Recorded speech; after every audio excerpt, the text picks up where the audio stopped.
السلام علیکم ورحمۃ اللہ وبرکاتہ۔ ان الحمد للہ نحمده ونستعینه ونستغفره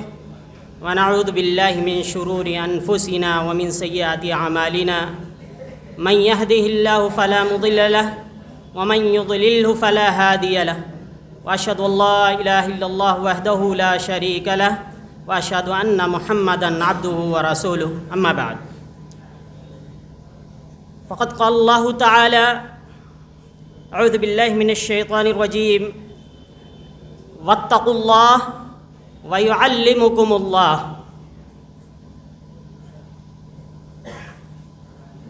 محترم جناب شاہد نسیم صاحب حفظہ اللہ تعالی، ایڈوائزر معہد علی بن ابی طالب و رکن Abul Kalam Azad Islamic awakening centre صاحب، جناب انجینئر زید نسیم صاحب،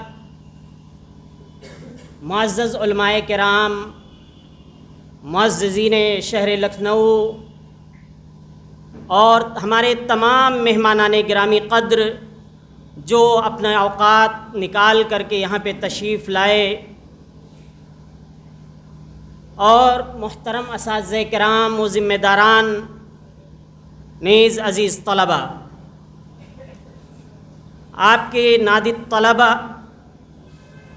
کا یہ سالانہ اجلاس جو تقسیم انعامات پر مبنی ہے، جس میں کچھ طلباء نے اپنے تقریری نمونے پیش کیے مختلف زبانوں میں، اور اس کے بعد انعامات تقسیم کیے گئے، اور پھر مہمانان گرامی قدر کے ہاتھوں تقسیم انعامات کے بعد تاثرات بھی آپ کے سامنے آئے۔ میں آپ کو بتا دینا مناسب سمجھتا ہوں، صدارت جو ہوتی ہے کسی مجلس کی، یہ کوئی عہدہ نہیں ہوتا ہے، ایک ذمہ داری ہوتی ہے، یہ کانٹوں کا بستر ہوتا ہے یا کانٹوں بھری کرسی ہوا کرتی ہے، جس میں ہر چیز کو پرکھنا ہوتا ہے، ایک ایک چیز کو سننا ہوتا ہے، جانچنا ہوتا ہے، اور ہر چیز پر ہمیں نگاہ بھی رکھنی ہوتی ہے۔ لہذا آج جو باتیں میں آپ کے سامنے صدارتی خطاب کے طور پہ پیش کروں گا وہ 3 طرح کی ہوں گی۔ ایک تو وہ جو طلباء کے تعلق سے ہیں کہ طلباء نے جنہوں نے پروگرام میں شرکت کی، انعامات حاصل کیے، لائق مبارکباد ہیں وہ طلباء، اور جو طلباء شریک مقابلہ ہوئے لیکن کسی وجہ سے انہیں انعامات نہیں مل سکے، انہیں مایوس نہیں ہونا چاہیے، کیونکہ آپ نے جو مقابلے میں شرکت کی ہے، اسٹیج پر آ کے کھڑے ہو جانا، کھڑے ہو کر کے اپنی باتیں لوگوں کے سامنے پیش کر لے جانا، یہی آپ کا سب سے بڑا انعام ہے، کیونکہ آپ سیکھنے کے لیے آئے ہیں، اور مقصد ہے کہ آپ سیکھ کر کے لوگوں کے درمیان اپنی بات کہنے کا ہنر اور سلیقہ ہو، اور دلوں کے اندر اپنی بات اتار سکیں، جس کے ذریعہ دین کی نشر و اشاعت کا کام انجام دے سکیں۔ آپ کے یہاں آنے کا اور مسابقے میں شرکت کا اصل مقصد انعام نہیں ہے، آپ کے مسابقے میں شرکت کا اصل مقصد اپنے آپ کو آگے کی زندگی کے لیے تیار کرنا ہے، اپنے آپ کو ٹرینڈ کرنا ہے کہ آگے چل کر کے آپ امت کے، قوم کی خدمت انجام دے سکیں۔ لہذا سبھی طلباء مبارکباد کے مستحق ہیں جنہوں نے بھی پروگرام میں، کسی بھی پروگرام میں شرکت کی، چاہے انہیں کوئی پوزیشن ملی ہو یا نہ ملی ہو۔ یہ اور بات ہے جنہیں انعام ملے، پوزیشن ملی، وہ مبارکباد ہیں، لیکن ساتھ میں ان کے لیے یہ نصیحت ہے کہ وہ کبر و غرور، گھمنڈ اور میں مبتلا نہ ہوں، کیونکہ یہ اللہ تبارک و تعالیٰ کو بالکل بھی پسند نہیں ہے۔ لہذا اپنے آپ کو کبر و گھمنڈ اور تکبر سے بالکل دور رکھیں۔ اسی طریقے سے دوسری چیز، جو کچھ چیزیں میں نے مشاہدہ کی دوران پروگرام، کچھ طلباء نے خطاب کیا، اور خطاب کے دوران جب نبی صلی اللہ علیہ وسلم کا نام آیا تو شاید الا ماشاء اللہ کسی کی زبان سے صلی اللہ علیہ وسلم نکلا ہو، جبکہ یہ حدیث پاک میں ہے کہ اگر نبی صلی اللہ علیہ وسلم کا نام لیا جائے اور آپ نے درود یعنی صلی اللہ علیہ وسلم نہیں پڑھا تو لعنت بھیجی گئی ہے اس شخص پر۔ تو ذرا سوچئے، اگر آپ اس طریقے کو نہیں اپنا رہے ہیں، حدیث پر عمل نہیں کر رہے ہیں، تو آپ کے علم کا مقصد ضائع ہو رہا ہے۔ آپ کا منہج، آپ کا طریقہ، جیسا کہ ایک عنوان جو یہاں پر تھا، دین و منہج سے بیزاری، یہ بھی دین و منہج سے دوری کا سبب ہے کہ ہمیں حدیث میں ایسے شخص کو ملعون کیا گیا ہے، لیکن نبی صلی اللہ علیہ وسلم کا نام آتا ہے اور ہم صلی اللہ علیہ وسلم نہیں پڑھتے ہیں۔ لہذا ہمیں اور آپ کو ہمارے منہج کا تقاضا ہے، حدیث کا تقاضا ہے کہ جب بھی نبی صلی اللہ علیہ وسلم کا نام آئے تو صلی اللہ علیہ وسلم پڑھیں۔ اسی طریقے سے ایک طالب علم جو ہندی میں خطاب کر رہے تھے، حضرت محمد، حضرت پیغمبر محمد، صرف اتنا ہی کہتے رہے، صلی اللہ علیہ وسلم کے الفاظ نہیں آئے۔ تو اس کا آپ طلبہ خیال رکھیں، یہ آپ کے سیکھنے کا وقت ہے۔ آپ میں اس طرح کی جو کوتاہی آ رہی ہے اس کوتاہی کو دور کریں، اور دیکھیے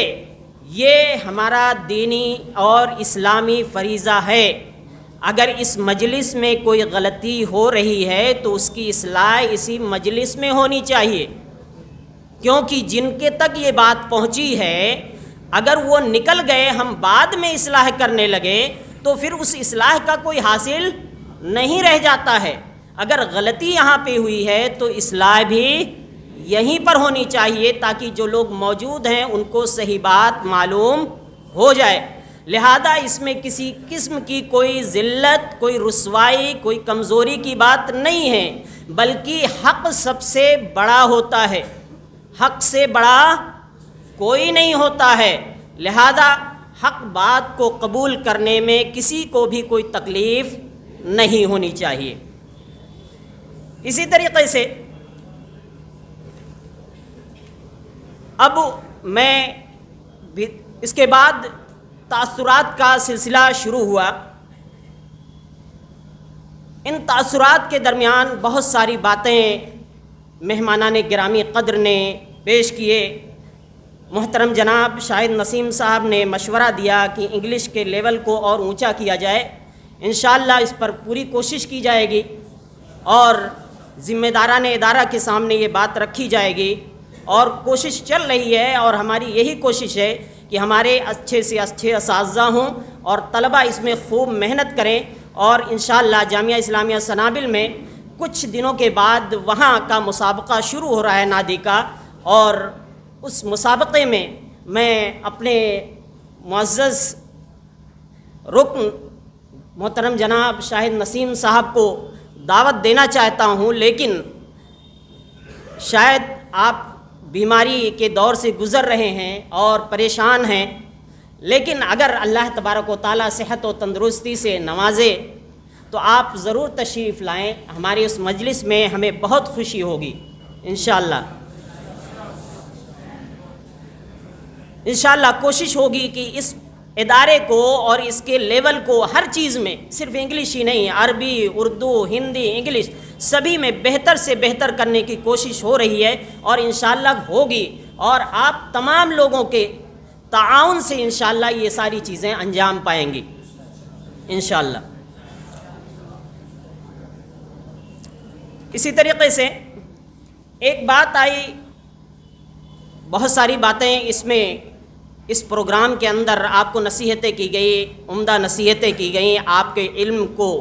کہ ایک انسان جب دینی علم حاصل کرتا ہے اس کا مقام و مرتبہ کیا ہوتا ہے، اس کی فضیلت کیا ہے، یہ کسی سے مخفی نہیں ہے بلا شبہ۔ ایک بات ضمناً آ گئی ہمارے معزز مہمان صاحب کے ذریعہ کہ اہل حدیث مدرسوں کے اکثر، یہاں پر بہت سارے اس ادارے کو سراہا گیا، اور بہت سارے اہل حدیث مدارس کے اندر بچے بد اخلاق یا بد تہذیب یا ان کے اندر اخلاقی کمی پائی جاتی ہے اکثر مدارس کے اندر۔ مجھے نہیں معلوم یہ بات آپ کے ذہن میں کہاں سے آئی، لیکن میں ایک چیز، جو ایک ماحول بنتا ہے وہ ماحول کیسے بنتا ہے میں اس کی وضاحت کر دوں۔ اہل حدیثوں کو جو گستاخ کہا جاتا ہے وہ ایک خاص طبقہ ہوتا ہے۔ اس کی وجہ کیا ہے؟ اصل میں اہل حدیثیت کی بنیاد دین توحید پر ہے۔ وہ دین توحید کو سب سے زیادہ اہمیت دیتے ہیں، توحید کو، اور غلو اور شخصیت پرستی سے بالکل دور رہنے کا حکم دیتے ہیں، کیونکہ غلو اور شخصیت پرستی ہی ہے جس کی وجہ سے قوم نوح کے اندر شرک کا رواج ہوا۔ اسی شخصیت پرستی اور غلو کی وجہ سے لوگ شرک اور بت پرستی میں گرفتار ہوتے چلے گئے۔ لہذا اہل حدیثوں کے اندر، ان کے مدارس کے اندر ادب اخلاق ضرور سکھایا جاتا ہے، لیکن شخصیت پرستی نہیں سکھائی جاتی، غلو نہیں سکھایا جاتا ہے، جس کی وجہ سے ایک طبقہ ایسا بھی ہے جو اہل حدیثوں کو کافر بھی کہتا ہے، گستاخ رسول بھی کہتا ہے، اور سوشل میڈیا پر اس کے تعلق سے ایک فضا قائم کی جاتی ہے۔ شاید اسی طرح کی چیزیں ہوتی ہیں جس کی وجہ سے ماحول میں اور لوگوں کے ذہنوں میں اس طرح کی بات آ جاتی ہے یا زبان پر چڑھ جاتی ہے۔ تو حدیث رسول ہمارے لیے سب سے مقدم ہے۔ ہم اور ہمارے طلباء جتنے بھی اہل حدیث مدارس ہیں، بلا شبہ کچھ بچے ہر مدرسے کے اندر کمزور ہوتے ہیں، ان کے اندر کمی ہوتی ہے، اخلاقی گراوٹ ہوتی ہے، ہر جگہ ہر مدرسے میں ہوتے ہیں، لیکن اصل ہم جو سکھاتے ہیں طلباء کو کہ ہمارے لیے حدیث رسول سب سے مقدم ہے۔ ہم ہر امام کا احترام کرتے ہیں،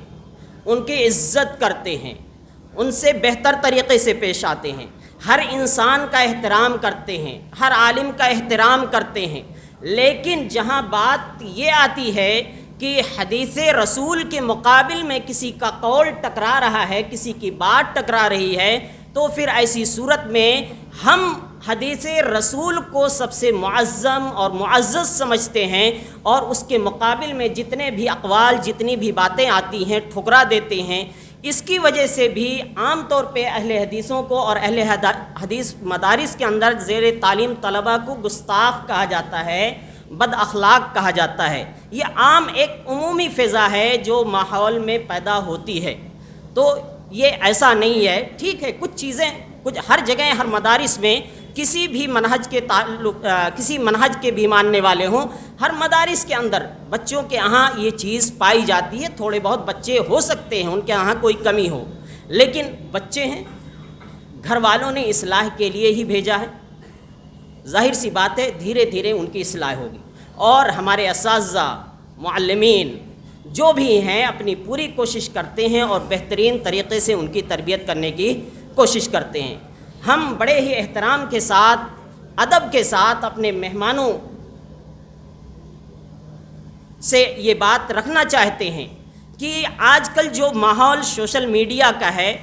اس کے ذریعہ ایک غلط قسم کی فضا ہموار کی جاتی ہے، لہذا حقیقت تک رسائی بہت ہی ضروری ہے۔ اس میں نہ تو کسی کی توہین ہے نہ ہی کسی کی تذلیل ہے. ہمارے لیے سب معزز ہیں، سب مکرم ہیں، باعزت ہیں. ہم اپنے دل کی گہرائیوں سے سب کی عزت کرتے ہیں، سب کا ادب کرتے ہیں. جو ہمارے بڑے ہیں، بزرگ ہیں، ہم ان کا احترام کرتے ہیں، دل سے ان سے پیار کرتے ہیں. ہمیں کسی سے کوئی اعتراض نہیں ہے. لیکن جہاں بات منہج کی آئے گی، جہاں بات اصول کی آئے گی، تو ایسی صورت میں منہج اور اصول کا ہم سودا نہیں کر سکتے ہیں. اس کے بعد میں اپنے طلباء کو خطاب کروں گا، اور طلباء کے ساتھ اس میں عمومی انداز میں سبھی لوگ شریک ہوں گے. عزیز طلباء، آپ دینی علم حاصل کر رہے ہیں. آپ کے سامنے میں نے قرآن کریم کی ایک چھوٹی سی ایک آیت کا چھوٹا سا ٹکڑا پیش کیا، جس میں اللہ تعالیٰ نے فرمایا واتقوا اللہ ویعلمکم اللہ. اللہ تعالیٰ سے ڈرو، اللہ تعالیٰ تمہیں تعلیم دے گا، علم دے گا، سیکھ سمجھ فہم عطا کرے گا. کیسے؟ جب اللہ تعالیٰ سے ڈرو گے، تقوی اختیار کرو گے، پرہیزگاری اختیار کرو گے. لہذا ایک طالب علم کے لیے ضروری ہے کہ وہ اللہ تبارک و تعالیٰ کا تقوی، اللہ تعالیٰ کا خوف، اللہ تعالیٰ کی اپنے اندر پرہیزگاری، برائیوں سے بچنا، نیک کام کرنا، اچھے اعمال انجام دینا، اس کو ہر طالب علم لازم پکڑے. کیونکہ اللہ تعالیٰ نے فرمایا وَيُعَلِّمُكُمُ اللَّهُ کہ جب اللہ تعالیٰ سے ڈرو گے، تقوی اختیار کرو گے، تو ایسی صورت میں اللہ تعالیٰ تمہیں علم سے نوازے گا، جو تمہارے لیے تمہاری آخرت کو بنائے گا، جو علم تمہیں سیدھا راستہ دکھائے گا. لہذا ایک طالب علم کے لیے تقوی نہایت ہی ضروری ہے، اور یہ تقوی اس کے علم کے لیے معاون و مددگار ہے. دوسری چیز اخلاص. آپ جب علم حاصل کر رہے ہیں، آپ کے دل میں اخلاص ہونی چاہیے. اخلاص کیا ہے؟ یعنی یہ علم آپ اس لیے حاصل نہ کر رہے ہوں کہ اس کے ذریعہ آپ دولت کمائیں گے، اس کے ذریعہ آپ تاجر بنیں گے. یہ علم دین پر چلنے کے لیے ہو، یہ علم دین سکھانے کے لیے ہو، یہ علم لوگوں کو گمراہی سے بچانے کے لیے ہو. آپ اس مقصد سے اس علم کو حاصل کریں. اگر آپ کا یہ مقصد نہیں ہے، اگر دنیا داری مقصد ہے، تو رسول اکرم صلی اللہ علیہ وسلم کی یہ حدیث یاد رکھیں. آپ صلی اللہ علیہ وسلم نے فرمایا من تعلم علما مما یبتغى به وجہ اللہ کہ جس نے وہ علم حاصل کیا جس علم کے ذریعہ اللہ تعالیٰ کی رضامندی تلاش کی جاتی ہے، لیکن وہ اس علم کو حاصل اس لیے کر رہا ہے تاکہ دنیا کو حاصل کر لے، تو یاد رکھے ایسا شخص قیامت کے دن جنت کی بو بھی نہیں پائے گا. لم یرح رائحۃ الجنہ، جنت کی بو بھی قیامت کے دن وہ شخص نہیں پائے گا. لہذا تمام طلباء یہ بات ذہن میں بسا لیں کہ آپ جو علم حاصل کر رہے ہیں، آپ کے دل میں اخلاص ہونی چاہیے. اللہ تعالیٰ کی خاطر، اللہ کو راضی کرنے کے لیے، اللہ کو خوش کرنے کے لیے یہ علم حاصل کریں. دوسری چیز، آپ کی نیت درست ہونی چاہیے. اگر نیت درست ہے، کیونکہ آپ اگر کوئی عمل کر رہے ہیں، کوئی قول ہے ساتھ میں عمل نہیں، یا قول و عمل ہے ساتھ میں نیت نہیں، یا قول و عمل اور نیت بھی ہے لیکن وہ قول و عمل اور نیت رسول اکرم صلی اللہ علیہ وسلم کے بتائے ہوئے طریقے کے مطابق نہیں ہے، کتنی بھی اچھی نیت ہو وہ نیت کام نہیں آ سکتی ہے. اس کے اچھے ہونے کے لیے ضروری ہے کہ وہ رسول اکرم صلی اللہ علیہ وسلم کی سنت کے مطابق ہونی چاہیے. چاہے کوئی بھی قول ہو، چاہے کوئی بھی عمل ہو، چاہے کوئی بھی نیت ہو، یہ چیزیں جب رسول اکرم صلی اللہ علیہ وسلم کی سنت کے مطابق ہوں گی تبھی ہمارے کام کی ہوں گی، ورنہ یہ نقصان دہ ہوں. اسی طریقے سے ایک طالب علم کے دل میں خشیت ہونی چاہیے۔ ابھی ایک طالب علم جنہوں نے شروع میں قرآن کریم کی تلاوت فرمائی ہے، تلاوت کے اندر جو آیات تھیں اس کے اندر اللہ تعالیٰ نے فرمایا وَلَوْ أَنزَلْنَا هَذَا الْقُرْآنَ عَلَى جَبَلٍ لَرَأَيْتَهُ خَاشِعًا مُتَصَدِّعًا مِّنْ خَشْيَةِ اللَّهِ، کہ اگر ہم نے اس پہاڑ کو، اس قرآن کو پہاڑ پر نازل کر دیا ہوتا تو اس کا نتیجہ کیا ہوتا کہ یہ پہاڑ اللہ کے ڈر، خوف اور خشیت سے ریزہ ریزہ ہو جاتا۔ ذرا سوچئے، آپ کے سینوں میں قرآن محفوظ ہے، حدیث رسول محفوظ ہے، اگر اس قرآن کے ذریعہ آپ کے دل کے اندر اللہ کا ڈر پیدا نہیں ہو رہا ہے تو ذرا بتائیے، جس قرآن کی صفت یہ ہے، اللہ تعالیٰ نے فرمایا ہے کہ پہاڑ بھی ریزہ ریزہ ہو جائے، اگر ہمارے دل پہ اس کا اثر نہیں ہو رہا ہے، گویا کہ ہم حقیقی طالب علم نہیں ہیں، ہم نے گویا کہ حقیقت میں قرآن کو یاد نہیں کیا ہے، سیکھا نہیں ہے۔ اگر خشیت پیدا نہیں ہوئی ہمارے دل کے اندر، گویا کہ ہم نے قرآن کو یاد نہیں کیا صحیح سے، اس کا حق ادا نہیں کیا ہے، ہم نے گویا کہ ایک عادت ہے، اس عادت کو برت رہے ہیں۔ لہذا اپنے دل کے اندر خوف اور خشیت، اللہ تعالیٰ کا ڈر پیدا کریں، اور یہ ایک عالم کی صفت ہے، ایک عالم کی شان ہے۔ اللہ تعالیٰ نے اسی کے ذریعہ علماء کی تعریف بیان فرمائی ہے کہ اور فرمایا انما یخشی اللہ من عبادہ العلماء، کہ اللہ تعالیٰ سے حقیقت میں ڈرنے والے اس کے علماء بندے ہی ہوتے ہیں، کیونکہ اللہ تعالیٰ کے بارے میں جانتے ہیں، اس کو پہچانتے ہیں، اس کی قدرت کو، اس کے قہر کو، اس کے غلبے کو، اس کے پکڑ کو، ساری چیزوں کو جانتے ہیں، لہذا اس کے مواخذے سے ڈرتے ہیں اور جہنم سے بچنے کی کوشش کرتے ہیں۔ ان کے دلوں کے اندر کوئی بھی برائی کرنے سے پہلے خوف پیدا ہو جاتا ہے کہ اللہ تعالیٰ ہمارا مواخذہ کرے گا، لہذا یہ علماء اس سے ڈرتے ہیں۔ علماء کی تعریف اسی کے ذریعہ بیان کی ہے کہ وہ اللہ تعالیٰ سے ڈرنے والے ہوتے ہیں۔ تو آپ کے دل میں اگر ڈر پیدا نہیں ہو رہا ہے تو آپ حقیقت میں گویا کہ طالب علم نہیں بن سکے ہیں، اپنے آپ کو صحیح طالب علم بنانے کی ضرورت ہے۔ اسی طریقے سے آپ جو علم حاصل کر رہے ہیں وہ علم کس سے حاصل کر رہے ہیں یہ بھی صحیح ہونا ضروری ہے۔ جس سے علم حاصل کر رہے ہیں وہ انسان صحیح عقیدہ و منہج کا حامل ہونا چاہیے، اس کا عقیدہ صحیح ہونا چاہیے، وہ حدیث رسول کے مطابق درس دینے والا ہو، حدیث رسول کے مطابق آپ کو تعلیم دینے والا ہو، سلف صالحین کے مطابق چلنے والا ہو۔ یہی وجہ ہے امام بخاری رحمۃ اللہ علیہ کہتے ہیں کہ میں نے 1000 سے زائد علماء کرام سے حدیثیں لکھی ہیں، میں نے 1000 سے زائد علماء کرام سے حدیثیں لکھی ہیں، لیکن یہ سب وہ علماء تھے جن کا یہ کہنا تھا الایمان قول وعمل، کہ ایمان صرف زبان سے کہہ دینے کا نام نہیں ہے، بلکہ ایمان قول کے ساتھ عمل کرنے کا نام ہے، کہ آپ بات کو کہہ بھی رہے ہیں، اس کا اقرار بھی کر رہے ہیں، اور اعضاء و جوارح کے ذریعہ، اپنے اعضاء کے ذریعہ اس پر عمل بھی کر رہے ہیں۔ کہ جو علماء اس بات کے قائل تھے میں نے صرف انہی سے حدیثیں لکھی ہیں، علم کو لیا ہے، اور جو صرف یہ کہتے تھے کہ الایمان قول،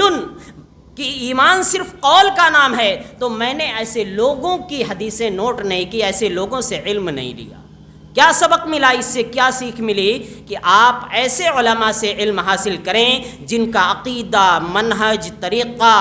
درست ہو، صحیح ہو، تب آپ صحیح علم حاصل کر سکتے ہیں، اور اللہ کے فضل و کرم سے آپ ایسے اساتذہ کے درمیان موجود ہیں۔ اللہ تعالیٰ کا بہت بڑا انعام ہے کہ اللہ تبارک و تعالیٰ نے بانی مرکز جناب مولانا عبدالحمید رحمانی رحمہ اللہ کے ذریعہ، اللہ تعالیٰ آپ کی مغفرت فرمائے، آپ کو یہ موقع نصیب فرمایا اور موجودہ ذمہ داران آپ کے موجودہ صدر اور اسی طریقے سے دیگر ذمہ داران آپ کے لیے اس میدان میں کوشش کر رہے ہیں، اللہ تعالیٰ ان کی کوششوں کو قبول فرمائے، اور آپ لوگ بھی اس چیز کو پیش نظر رکھتے ہوئے، اس موقع کو غنیمت جانتے ہوئے اپنے آپ کو زیادہ سے زیادہ زیور علم سے آراستہ کریں۔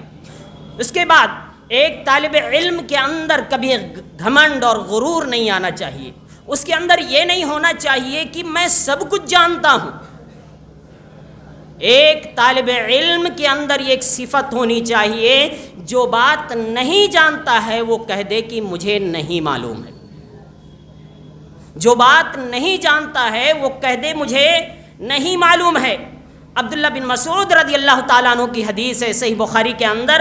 کہتے ہیں فَإِنَّ مِنَ الْعِلْمِ أَن يَقُولَ لِمَا لَا يَعْلَمُ لَا أَعْلَمُ، کہ یہ علم ہے کہ اگر کوئی شخص کوئی بات نہیں جانتا ہے تو اس کے بارے میں یہ کہے کہ میں نہیں جانتا ہوں۔ لا عالم کہنا بھی علم ہے، یہ عبداللہ بن مسعود رضی اللہ تعالیٰ عنہ نے بیان فرمایا۔ اسی طریقے سے عمر بن خطاب رضی اللہ تعالیٰ عنہ بیان فرماتے ہیں من سرہ ان یکون عالما فقیہا، جسے یہ بات پسند آئے، خوش کرتی ہے کہ وہ عالم اور فقیہ بنے، فَلْيَقُلْ كَمَا قَالَ جُبَيْرِ بْنُ مُطْعِمٍ، تو وہ بھی ویسے ہی کہے جیسے کہ جبیر بن مطعم نے کہا، سُئِلَ عَمَّا لَا يَعْلَمُ فَقَالَ اللَّهُ أَعْلَمُ، آپ سے پوچھا گیا جس چیز کے بارے میں وہ چیز آپ نہیں جانتے تھے تو آپ نے کہا اللہ اعلم، کہ اللہ بہتر جانتا ہے، مجھے نہیں معلوم ہے۔ لہذا ایسے لوگ معاشرے میں ملیں گے، سوشل میڈیا پر ملیں گے، ہر بات میں فتویٰ دیتے رہیں گے، علم نہیں ہے، ہر مسئلے کا جواب دینا لازمی سمجھتے ہیں، ضروری سمجھتے ہیں۔ ایسے لوگوں سے ہوشیار رہنا، ایسے لوگوں سے بچنا ضروری ہے، کیونکہ یہ فتنہ ہے۔ عبداللہ بن مسعود رضی اللہ تعالیٰ عنہ جیسے عالم صحابی کہہ رہے ہیں کہ یہ علم ہے کہ اگر کوئی بات نہیں جان رہا ہے تو وہ کہے کہ میں نہیں جانتا۔ لہذا آپ بھی اس کو لازم پکڑیں، اس کو سمجھ کے رہیں۔ ایک طالب علم ہونے کے ناطے آپ کو چاہیے کہ لغو و لحب، بیکار کی چیزوں سے خود کو دور رکھیں، خود کو بچائیں رکھیں۔ یہ سوشل میڈیا کا دور ہے، یہاں آپ مدرسے سے باہر نکلیں گے، طرح طرح کے زیبائش، آرائش، فتنے، طرح طرح کی چیزیں آپ کو نظر آئیں گی جو آپ کی نظروں کو پھیریں گے، آپ کو گمراہ کرنے کی کوشش کریں گے۔ لیکن ایسے میں لازم اور ضروری ہے کہ آپ ایسی چیزوں سے اعراض کریں، ایسی چیزوں سے بچیں۔ ایک طالب علم کے لیے یہ ضروری ہے، ورنہ وہ صحیح معنوں میں علم حاصل نہیں کر سکتا ہے، کیونکہ یہ اچھے لوگوں کی پہچان ہے۔ قرآن کریم کے اندر اللہ تعالیٰ نے فرمایا وَإِذَا مَرُّوا بِاللَّغْوِ مَرُّوا كِرَامًا، کہ جب وہ کسی لغو اور لہو لعب کی مجلس سے یا ایسی جگہوں سے گزرتے ہیں جہاں پہ لغو ہو رہا ہو،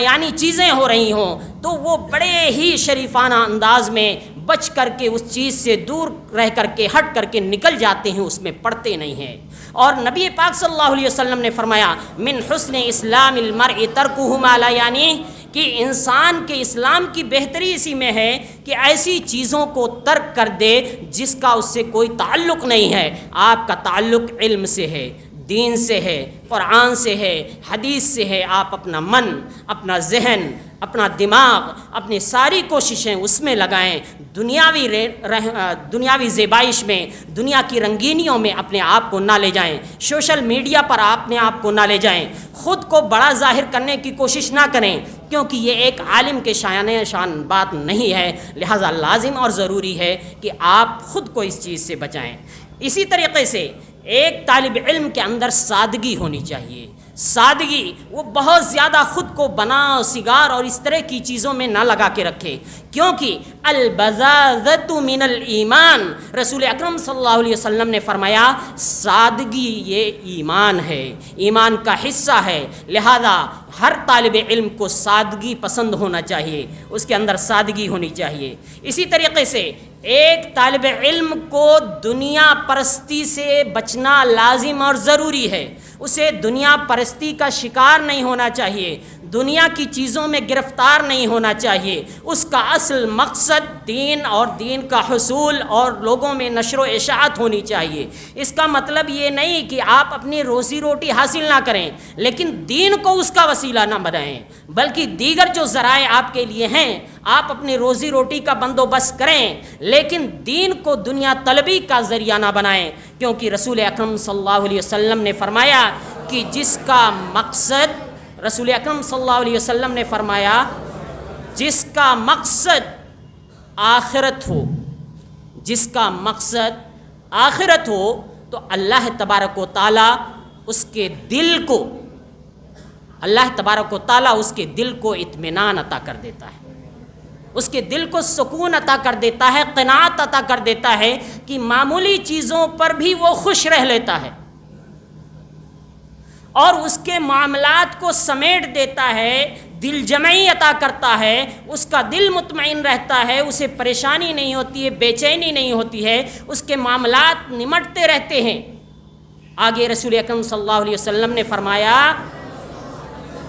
دنیا اس کے پیچھے ذلیل ہو کر کے آتی ہے، اسے دنیا کے پیچھے نہیں بھاگنا پڑتا ہے، دنیا اس کے پیچھے ذلیل ہو کر کے آتی ہے۔ اس کے مقابل میں فرمایا اور جس کا مقصد دنیا بن جاتی ہے تو پھر اس کی فقر، اس کے محتاجگی اس کے آنکھوں کے سامنے ہوتی ہے، ہر جگہ اسے محتاجگی نظر آتی ہے، بہت مال اور دولت اس کے پاس ہوں گے لیکن اس کے بعد بھی اسے چین و سکون حاصل نہیں ہوتا ہے، اس کے معاملات منتشر رہتے ہیں، اسے دل جمعی حاصل نہیں ہوتی ہے، سکون حاصل نہیں ہوتا ہے، اور دنیا میں سے اتنا ہی ملتا ہے جو اس کے لیے لکھ دیا گیا ہے، اس سے زیادہ اس کو نہیں ملتا ہے۔ لہذا آپ دنیا طلبی کے پیچھے نہ پڑیں، کیونکہ اللہ تبارک و تعالیٰ سے جب اپنا رشتہ جوڑ لیں گے تو اللہ تعالیٰ آپ کے مسائل کو حل کرے گا۔ صبر،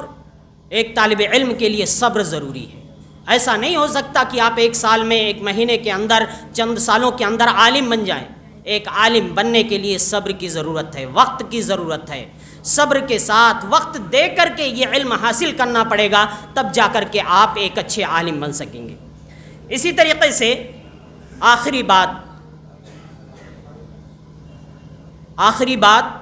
ہر طالب علم کو اپنے لیے رب سے گریہ وزاری کرتے ہوئے، روتے ہوئے، گڑ گڑاتے ہوئے دعا کرنی چاہیے، رب زدنی علما، رب زدنی علما، کہ اے میرے رب میرے علم میں اضافہ فرما۔ یہ اللہ تبارک و تعالیٰ کا فرمان ہے، ادعونی استجب لکم، مجھے پکارو میں تمہاری دعا قبول کروں گا، تمہاری پکار سنوں گا۔ لہذا ہر طالب علم کو چاہیے کہ خود دعا کرے اور اپنے والدین سے بھی کہے کہ والدین بھی اس کے لیے دعا کریں، کیونکہ والدین کی دعائیں بچوں کے لیے بہت زیادہ قبول ہوتی ہیں۔ لہذا میں انہی باتوں پر اپنے خطاب کو ختم کرتا ہوں اور زیادہ وقت لینے کے لیے تمام لوگوں سے معذرت خواہ ہوں، اور ساتھ میں تمام مہمانوں کا اور محترم جناب شاہد نسیم صاحب کا اور تمام دیگر مہمانوں کا، جو معززین شہر ہیں، جو علماء کرام ہیں، ہمارے اساتذہ کرام ہیں، سب کا شکریہ ادا کرنا چاہوں گا۔ سب سے پہلے تو اللہ تبارک و تعالیٰ کا شکر ہے جس نے ہمیں یہ موقع عطا فرمایا کہ ہم اکٹھا ہوئے، اور اسی طریقے سے اس کے بعد ہمارے اس ادارے کے بانی، ہمارے ادارے کے سرپرست، ہمارے اس ادارے کے فاؤنڈر محترم جناب عبدالحمید رحمانی صاحب رحمہ اللہ، اللہ تبارک و تعالیٰ آپ کے قبر کو پرنور کرے، آپ کو جنت الفردوس میں جگہ دے، جن کے محنت اور کوششوں کے نتیجے میں آج ہم اس مجلس میں بیٹھے ہوئے ہیں، اور اسی طریقے سے موجودہ صدر اور ذمہ داران، اور جیسے کہ ہمارے بعض ذمہ داران جیسے محترم جناب شاہد نسیم صاحب بھی موجود ہیں، ان تمام کی کوششوں کا نتیجہ ہے، اور آپ تمام مہمانوں کی کوششوں کا نتیجہ ہے. جو بھی اس مجلس میں کسی طرح سے بھی شریک ہوئے، کچھ بھی وقت دیا، ہم ان کو اپنے دل کی گہرائیوں سے مبارکباد دیتے ہیں کہ آپ نے اپنا قیمتی وقت نکال کر کے اپنے طلبہ کو دیا، ان کی مستقبل کی فکر کر کے آپ یہاں تشریف لائے. ہم اس کے لیے شکر گزار ہیں. اللہ تبارک و تعالیٰ سے دعا گو ہیں اللہ تبارک و تعالیٰ آپ کی ان کوششوں کو، محنتوں کو آپ کے لیے ذخیرہ آخرت بنائے اور آپ کے لیے آخرت میں مغفرت کا ذریعہ بنائے. اللہ تبارک و تعالیٰ ہم تمام لوگوں کو وہ کام کرنے کی توفیق عطا کر جس سے تو راضی و خوش ہو، اور ان تمام چیزوں سے بچا جو تیری ناراضگی اور غضب کا سبب بنے. آمین. وآخر دعوانا الحمدللہ رب العالمین. السلام علیکم ورحمۃ اللہ.